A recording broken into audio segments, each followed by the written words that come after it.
अस्सलाम वालेकुम।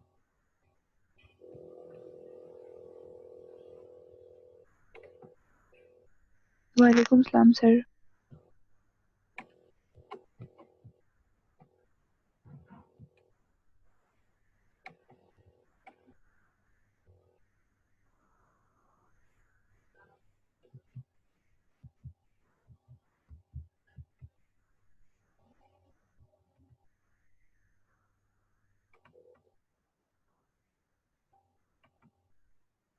हाँ जी, कहाँ तक पढ़ लिया था हमने?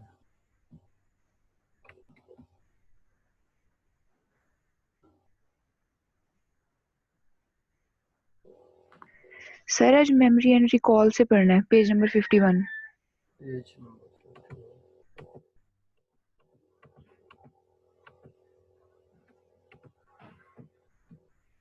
चले जी। Memory and recall. मेमोरी क्या होती है? क्या होती है मेमोरी? साइकोलॉजी के स्टूडेंट हो।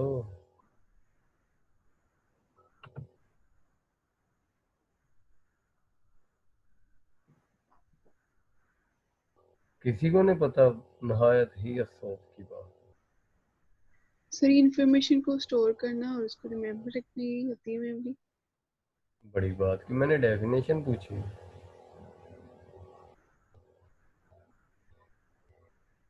A process of encode, retain and retrieve the information is called the memory.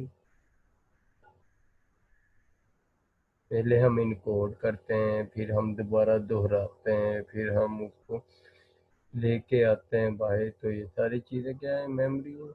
Memory and recall in keeping with the empirical aspect of philosophy. अगर आप एम्पिरिकल एस्पेक्ट को अपने जहन में रखें, फिलॉसफी को, Aristotle in his own memory, Aristotle ने अपनी मेमोरी पे कहा, explain memory and recall as the result of senses perception.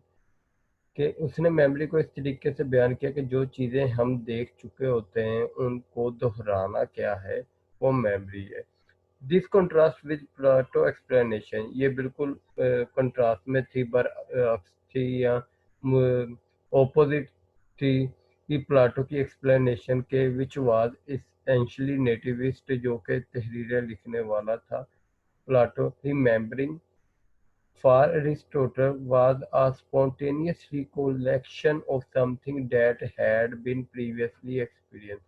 Aristotle के मुताबिक रिमेम्बरिंग क्या थी कि आहिस्ता आहिस्ता जब आप मालूमात को इकट्ठा करके बयान करते हो जो आपने पुराने एक्सपीरियंस किए हैं, उन मालूमात को इकट्ठा करके बयान करते हो, इसको हम रिमेम्बरिंग कहते हैं। फॉर एग्जाम्पल, मिसाल के तौर पे, यू सी अ पर्सन, आप किसी ऐसे शख्स को देखते हैं, एंड रिमेंबर, और याद करते हैं, डेट यू सा द पर्सन बिफोर, कि आपने इस पर्सन को पहले कहीं देखा हुआ है। अक्सर हम ज़हन पे जोर देना शुरू कर देते हैं, यार इसे मैंने कहीं देखा है, कोई शादी वगैरह के फंक्शन में, या कोई यूनिवर्सिटी के किसी डिपार्टमेंट में, या बाजार में, हम फौरी तौर पे याद करने की कोशिश करते हैं कि इसको हमने कहीं देखा है। And perhaps engage us in a certain conversation, हम अपने अंदर ही मुब्तला हो जाते हैं कन्वर्सेशन, पता नहीं से मैंने वहां देखा है, पता नहीं वहां देखा है, इस तरह के काम हम करना शुरू कर देते हैं। Recall however involves an actual mental search for past experience, जो हकीकी मायने में आपने जो वो मेंटल जो आपने इंसिडेंट की तलाश की अपने जहन के अंदर किसी भी वाक्य की, कि उसको हम कहते हैं रिकॉल, दोहराना। जो आपके दिमाग के अंदर एक चीज स्टोर है, उसको आप रिकॉल कर रहे हो, दोहराने की कोशिश कर रहे हो। It was in conjunction with recall that Aristotle postulated his law of association, ये मिलता जुलता है एरिस्टोटल के लॉ ऑफ एसोसिएशन से। The most basic law in law of contiguity, आपसे जो एसोसिएशन का जो सबसे ज़्यादा बेसिक बुनियादी लॉ है, वो लॉ ऑफ कंटिग्यूटी है। अब which state that when we think, अब लॉ ऑफ कंटिग्यूटी क्या होता है? हम ये कहते हैं कि ये वो लॉ है जिसके अंदर अगर एक बंदा किसी चीज़ के बारे में सोचता है, तो वो वाली चीज़ के साथ उसने जो दूसरी चीज़ों का भी एक्सपीरियंस किया होता है, उनके मुतल्लक भी ऑटोमेटिकली सोचने लग पड़ता है। रात मैंने पिज़्ज़े का ऑर्डर किया, तो ऑटोमेटिकली अब मैं अगर दोहराऊँ रात मैंने क्या खाया है, तो पिज़्ज़े के साथ मुझे कोल्ड ड्रिंक भी, पास्ता भी और विंग्स भी, ये तीनों एक डील में नज़र आएंगे। सिर्फ फोकस मेरा पिज़्ज़े पे था, ऑर्डर मैंने पिज़्ज़े के लिए कहा किया है, लेकिन उन्होंने साथ ये भी कह दिया कि जी ये चीज़ें भी अगर आप थोड़े से पैसे ज़्यादा कर दें, मैंने कहा ये कर दें। अब जब पिज़्ज़े का ज़हन में आएगा तो ऑटोमेटिकली बाकी चीज़ों का भी ज़हन में आएगा। ये लॉ ऑफ कंटिग्यूटी है। समझ आ गई है यहाँ तक? Yes sir. पिज़्ज़े के नाम जी पे सर। पिज़्ज़े के नाम पे तो बहुत अच्छी समझ आ गई। The law of similarity state that when we think of something, जब हम किसी चीज़ के बारे में सोचते हैं, we tend to think of thing similar to it, हम उससे मिलती जुलती चीज़ों के बारे में भी सोचते हैं। मुझे भूख लगी है, मैं सोच रहा हूँ यार मैं क्या खाऊं, और इमीडिएटली बिरयानी आ गई, ये भी एक खाने वाली चीज़ है। और इमीडिएटली पिज़्ज़ा आ गया, ये भी खाने वाली चीज़ है। और इमीडिएटली मैक्रोनी आ गई, ये भी खाने वाली चीज़ है। तो उससे सिमिलर चीज़ें हैं ना जो आती हैं, उसको लॉ ऑफ सिमिलरिटी कहते हैं। Understand? Yes sir. Law of contrast, contrast का मतलब क्या होता है? बिल्कुल ऑपोजिट, मुतबादल। जैसे अगर दिन है तो रात है, सूरज है तो ज़मीन है, टोटली ऑपोजिट बात होगी इसमें। लॉ ऑफ कंट्रास्ट में क्या कहता है कि हम वो उन when we think of something, जब हम किसी चीज़ के बारे में सोचते हैं, we also tend to think of thing that are it opposite, तो हम उस चीज़ के बारे में भी सोच लेते हैं जो इसके बिल्कुल ऑपोजिट होती है। ठीक है? Aristotle said that on rare occasion a strong जी सर ये तीनों लॉज रिकाल के अंदर हैं या अलग से हैं ये? कौन सी? सर ये जो लॉ ऑफ सिमिलैरिटी है और कंटिन्यूटी और लॉ ऑफ कंट्रास्ट, ये रिकाल के अंदर आ रही है? उन्होंने कहा था रिकॉल के कुछ कानून है, हम चीज़ों को इस वे में दोहराते हैं। ठीक हो गया ना? Okay sir. अब अरिस्टोटल ने कहा to think of a thing, जब आप किसी चीज के बारे में सोचते हो डेट आर ऑपोजिट, जो बिल्कुल मुखारफ। Aristotle said on a rare occasion a strong association can be formed between the two event. बहुत कम केसेस ऐसे होते हैं जिनमें दो इवेंट्स के दरमियान बहुत ज्यादा ताकतवर जो एसोसिएशन पाई जाए कि एक के बारे में आप सोचो तो दूसरी ऑटोमेटिकली ध्यान में आ जाए। बहुत रेयर केसेस होते हैं। After experience them together just once, सिर्फ आपने एक मरतबा उनका इकट्ठा एक्सपीरियंस किया है। Typically however the more often events experience together, ताहम जो अक्सर आप इवेंट्स इकट्ठे एक्सपीरियंस करते, दो इवेंट्स इकट्ठे एक्सपीरियंस कर लिए, उनके दरमियान एसोसिएशन जो होगी ना वो बहुत ज़्यादा ताकतवर होगी। लेकिन जो एक मरतबा सिर्फ किया है इकट्ठा, उनके दरमियान एसोसिएशन जो होगी है ना वो इतनी ज़्यादा ताकतवर नहीं होगी कि जी एक के बारे में आप सोचें तो दूसरा ऑटोमेटिकली ध्यान में आ जाए, ऐसा नहीं होता। Typically however the more often events are experience together, पर ये मैंने पढ़ा दिया है। 10 अरिस्टोटल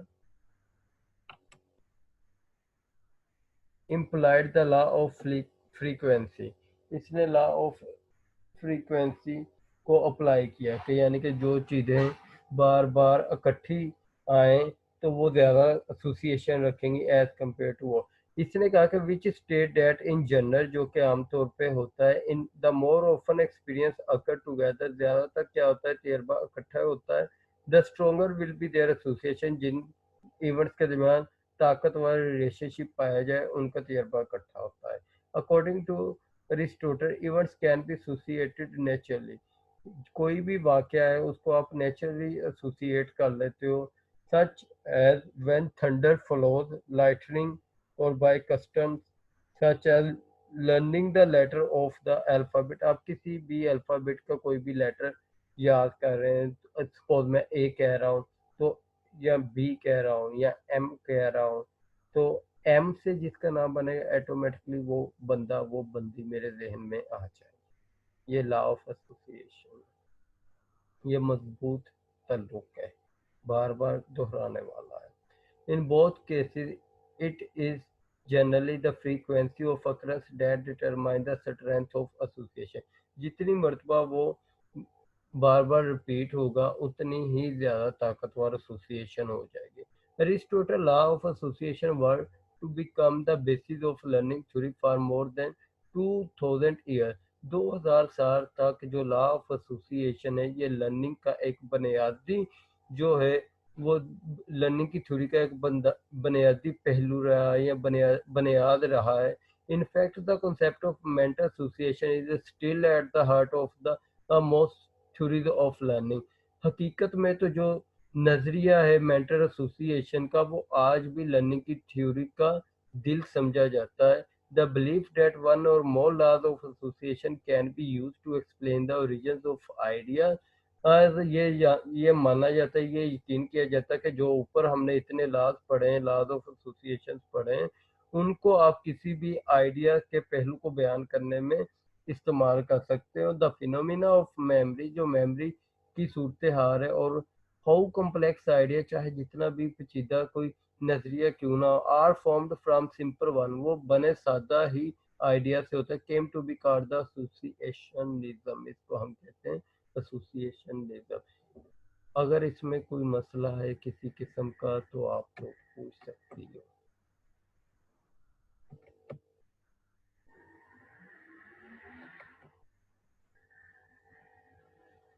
है किसी किस्म का कोई मसला?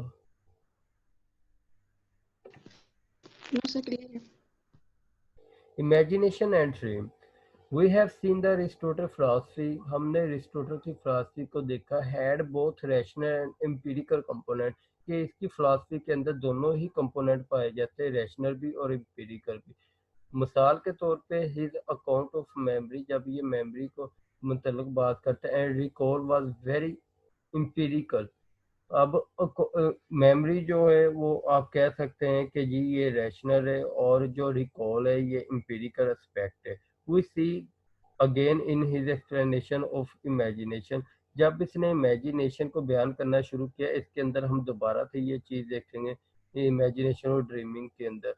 According to the Aristotle when sensation occur, जब कोई भी स्टिमुलस या हवास जो है वो बनता है, दे क्रिएट इमेज, तो उससे एक तस्वीर बनती है, that long Outlast the stimulation that cause them, और वो इतनी ही लंबी ही स्टिमुलेशन पैदा करते हैं जो कि वजह बन सके। The retention of this image, जब हम दोबारा से इस इमेजेस को दोहराते हैं ज़हन के अंदर या उसके बारे में सोचते हैं, इज व्हाट कंस्टिट्यूट मेमोरी, इसको मेमोरी का हिस्सा बनाते हैं।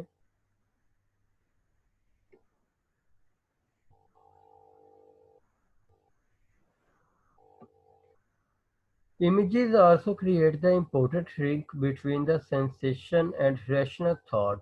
जो तस्वीरें होती हैं वो एक अहम तल्लुक बनाती हैं हमारी सेंसेशंस के दरमियान और हमारे रैशनल थॉट्स के दरमियान।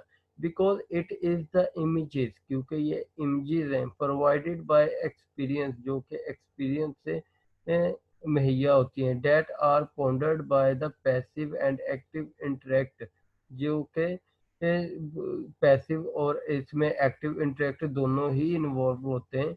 Imagination then is explain as the lingering effect of sensory experience, ये हमारे सेंसरी एक्सपीरियंस पे भी अफेक्ट करते हैं। Aristotle did question the reliability of the product of imagination, जो हम तसव्वुर करते हैं उसके बदले में जो चीज़ बनती है उसकी रिलायबिलिटी पे अरिस्टोटल ने क्वेश्चन किया। Sensation he said tend to be free of error, इसने कहा कि जो हवा सेंसेशंस होती हैं जो हम अपने हवास के जरिए चीज़ों के बारे में जानते हैं, उनमें किसी किस्म का एरर नहीं होता, गलती की गुंजाइश नहीं होती। Because of the close relationship between the object of sense, क्योंकि जो चीज़ हम देख रहे हैं उसके साथ एक गहरा ताल्लुक होता है हमारे वास का, एंड द सेंसेस ऑर्गन और सेंसेस ऑर्गन का, बिटवीन ऑब्जेक्ट ऑफ सेंस के दरमियान एंड द सेंसेस ऑर्गन के दरमियान। Because imagination is removed from this relationship, क्योंकि इस रिलेशनशिप में हमने इमेजिनेशन को रिमूव कर दिया है। It is much more susceptible to error, क्योंकि ये एरर की वजह बन सकते हैं। Aristotle also explain dreaming in terms of the images of past experience, जो इमेजेस हमने पास्ट में जो तजर्बा से देखी हैं या जिनका हमें तजर्बा हुआ है वो अक्सर हमारे ख्वाबों में आ जाती हैं। आपने किसी के साथ अच्छा वक्त गुजारा हो, यूनिवर्सिटी लाइफ गुजारी हो, पिक्चर्स कोई हो आपके ज़हन में, तो वो ऑटोमेटिकली आपके ख्वाबों की सूरत में आपको कई सालों के बाद भी शो हो रही होती है। ड्यूरिंग स्लीप, जब आप सो रहे होते हैं, the images of past experience में बी स्टिमुलेटेड, जब आप सो रहे होते हैं जो तस्वीरें होती हैं वो आपको जगा सकती हैं जो पुरानी होती हैं बाय इवेंट इनसाइड और आउटसाइड द बॉडी, चाहे वो इवेंट इनसाइड हुआ बॉडी के अंदर या आउटसाइड हो। The reason that our residual impression, अब जो उसकी वजह क्या होती है कि उसकी वजह हमारी इमेजेस वगैरह होती है जो हमारे अंदर होती है, मे सीम और ड्यूरिंग अ ड्रीम, जो कि ड्रीम की सूरत हाल में बाहर आ जाते हैं। During sleep step are that, first one during sleep the images are not recognized by reason, इसको रीजन के साथ जो है हम नहीं जान सकते। वाइल अवेक, जब हम जाग जाते हैं, आवर इमेजेस कोऑर्डिनेटेड विद और controlled by ongoing sensory stimulation, तो फिर इसके बारे में हम यानी कि जांच पड़ताल कर सकते हैं और इसको कंट्रोल कर सकते हैं अपने सेंसरी आवाज के लिए,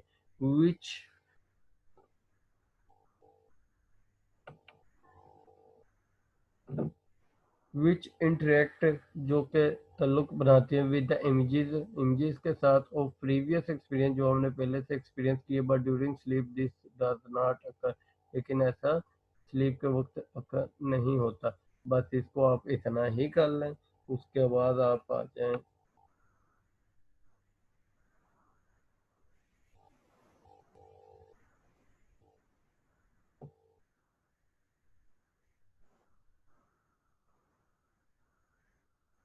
There was a senses however in which Aristotle believed dream, कुछ ऐसे हवास होते हैं जिसपे अरिस्टोटल का ये मानना था कि ये ख्वाबों वर ड्रीम्स वर कैपेबल ऑफ, कि ख्वाबों को हम इस्तेमाल करके हम अपने आने वाले वक्त के बारे में पेशगोई कर सकते हैं।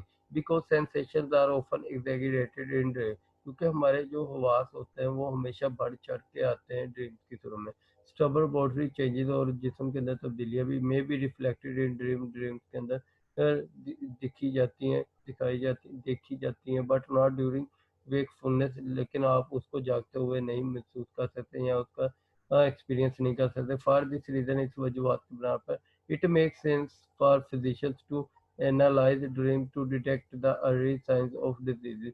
यही वजह है कि जो फिजिशियन जो हैं वो कहते हैं कि वो एनालाइज करते हैं हमारे ड्रीम्स को, ताकि हमें जो बीमारी आने से पहले के कुछ साइंस है उनके बारे में पता चल जाए। मोटिवेशन एंड इमोशन, हैप्पीनेस खुशी, फॉर अरिस्टोटल के लिए was doing what is natural, ये वही हो रही होती है जो कि कुदरती होती है, but doing to fulfil one's purpose, लेकिन ये ऐसा कुछ कर रही होती है जो हमारे मकसद को सही पूरा कर रही है। जी सही ये जो अभी लास्ट पैराग्राफ पढ़ा सर, इधर तो उन्होंने डिटेल्स नहीं बताया सर, लेकिन ये थोड़ा सा क्लियर कर दी, ये वाकई मतलब ड्रीम्स का कोई रोल होता है? फ्राइड भी मीन यही कि के जो भी हमें ड्रीम्स आ रही है वो वाकई अनकॉन्शियस को ही रिवील कर रहे होते हैं, जी मतलब कैसे उससे बिल्कुल, पता चलता है? जी बिल्कुल, फ्राइड ने भी तो इसी पे फोकस किया था ना कि आप ड्रीम एनालिसिस किया करें। जो ख्वाब आते हैं ना वो अक्सर बंदों के काफ़ी हद तक का ना मामलात को, मैं आपको एक इंसिडेंट बताता हूँ। हमारी एक टीचर थी, वो थी मेयो हॉस्पिटल की सीनियर साइकोलॉजिस्ट थी, डॉक्टर रुबीना। तो वो हमें बता रहे थे, हमने भी पूछा कि मैडम ये किस तरह ख्वाबों को हम यानी कि ना प्रिडिक्ट कर सकते हैं या इसके बारे में हम जान सकते हैं। तो उसने कहा कि मुझे मेरे पास एक ना पेशेंट आई, उसने कहा कि जी पिछले कुछ माह से ना मुझे इस तरह ख्वाब आ रहे हैं कि जी मैं एरोप्लेन में ट्रैवल कर रही हूँ और एरोप्लेन के जो ऊपर वाला हिस्सा है, छत वगैरह, वो जो है बिल्कुल यानी कि उड़ गई है।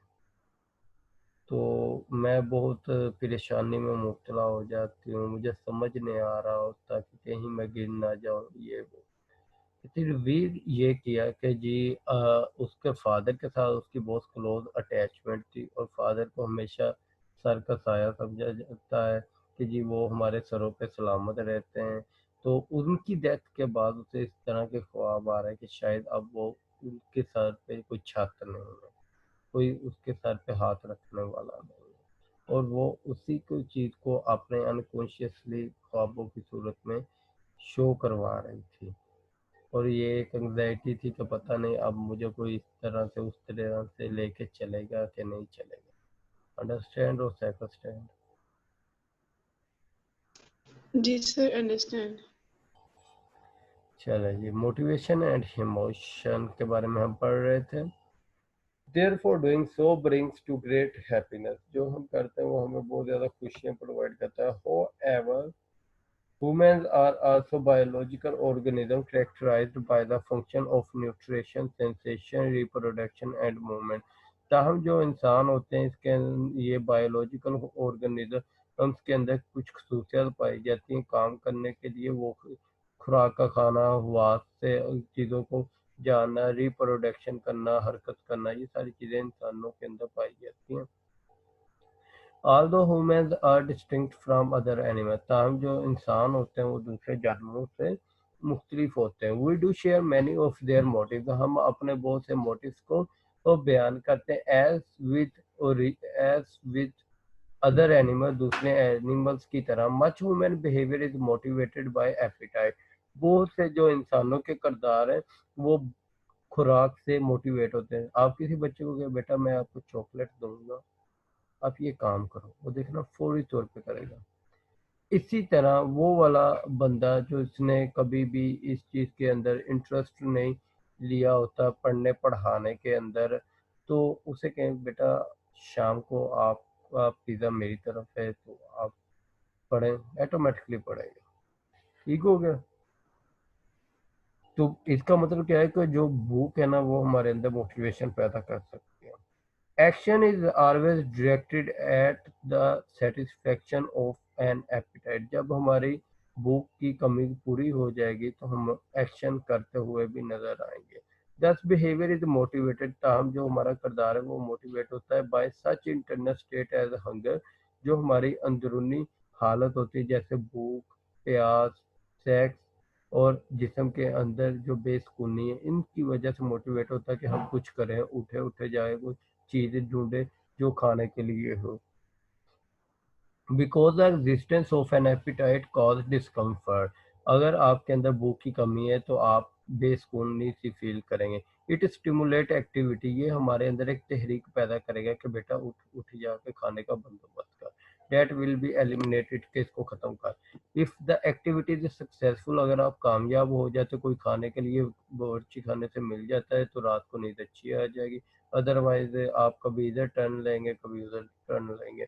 द एनिमल और पर्सन एक्सपीरियंस प्लेयर, तो अगर तो कामयाब हो गए तो आपको खुशी भी फील होगी। Much human behaviour then like all animal behaviour, बहुत से इंसानी किरदार जो हैं ऐसे के जानवरों के किरदार हैं, is hedonistic. Its purpose is to bring pleasure और टू अवॉइड पेन। इनका मकसद क्या होता है कि खुशी के लिए ये करते हैं और दुख तकलीफ को अवॉइड करने के लिए करते हैं। अनलाइक अदर एनिमल, दूसरे जानवरों की तरह, however we can use our rational power to inhibit our appetite। जानवरों की तरह हम भी अपनी जो हकीकी सोचों की ताकत है उसको यूज करके अपनी एपिटाइट को कंट्रोल कर सकते हैं। वैन में बैठे हुए हैं, भूख बहुत शिद्दत की है, आप अपने आप को समझा सकते हो बेटा 1 घंटे के बाद इसने पहुंच जाना है, घर जाके मैं आपको खाऊंगा। क्लास आप ले रहे हो, अचानक भूख लगे, क्लास 45 मिनट की बर्दाश्त कर, फिर जाते हैं कंटीन पे। फर्दर मोर मजीद,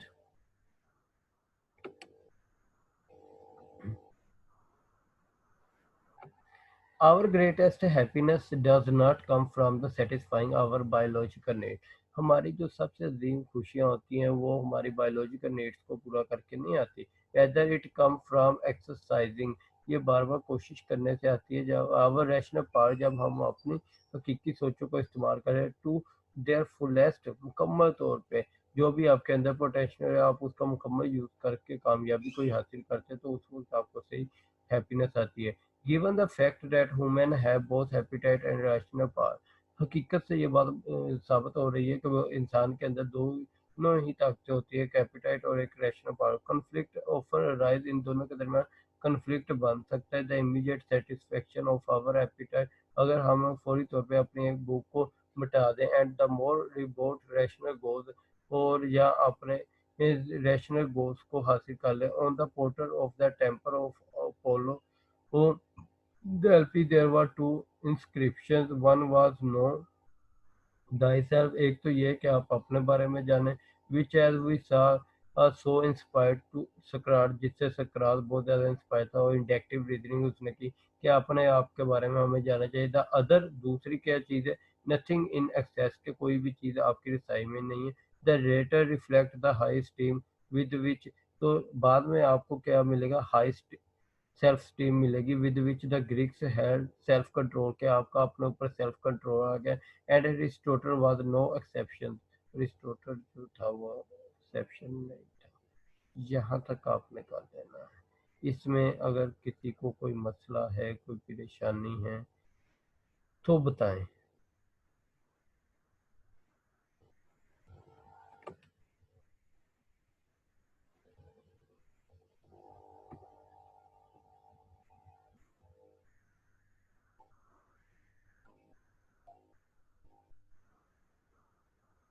समझ आ गई है कि पहली भी चली गई है?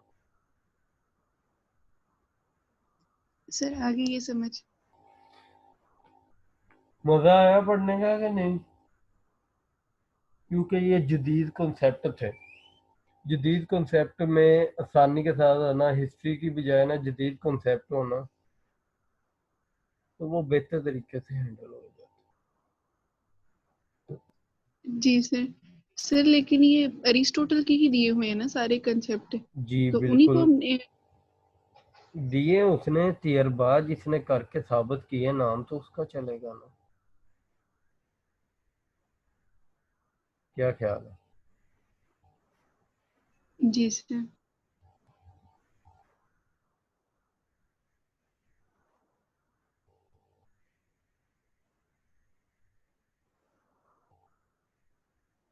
आज आपकी क्लास इतनी कम क्यों है?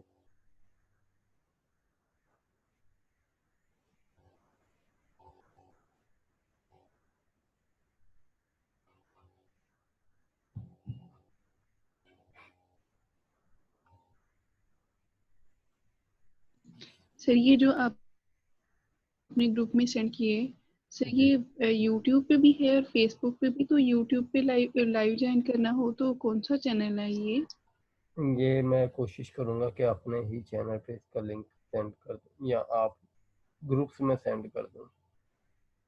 ये तो अभी मुझे भी नहीं पता, बस किसी ने कहा है, हम बन गए हैं कि मैं आ जाऊँगा, कोई इशू नहीं।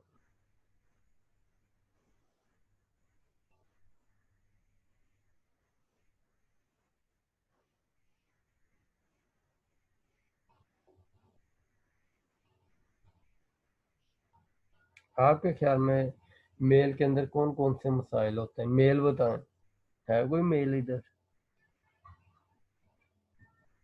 चलो फीमेल ही बता दें।